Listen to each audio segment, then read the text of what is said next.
Bonjour, Fabien Expili, votre professeur de marketing chez DigiSchool. Nous allons aujourd'hui voir le cours sur l'attrition, première partie.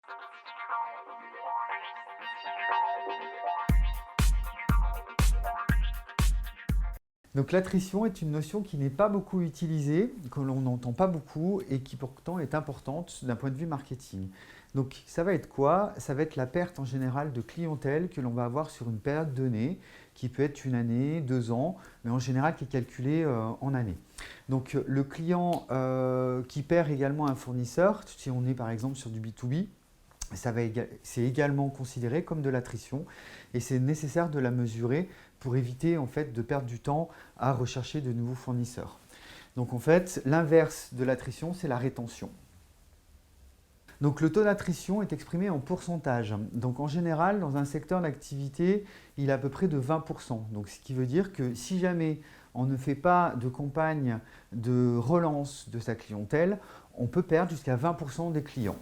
Donc il faut savoir qu'on va le calculer par rapport au nombre total de clients existants sur une base de données en général particulière. Donc par exemple, si jamais vous avez un nombre de clients qui est de 2000 clients, et on se rend compte que vous avez à la fin de cette même période 1600 clients. On se rend compte que la différence que l'on va avoir ici est de 400 clients.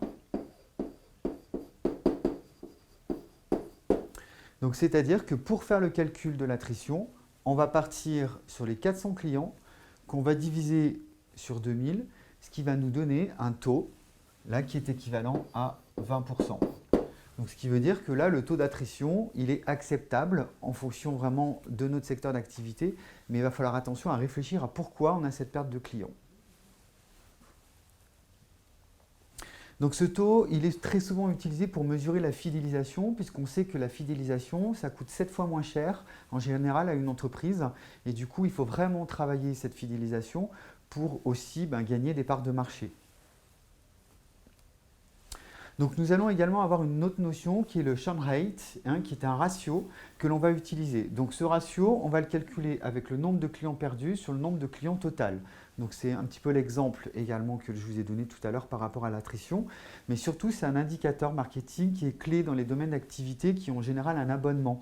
Donc c'est-à-dire par exemple lorsque vous avez des abonnements vidéo, lorsque vous avez un abonnement également sur par exemple de la presse ou des choses comme ça va se calculer pour voir du coup si on n'a pas un manque d'intérêt par rapport à ce que l'on propose.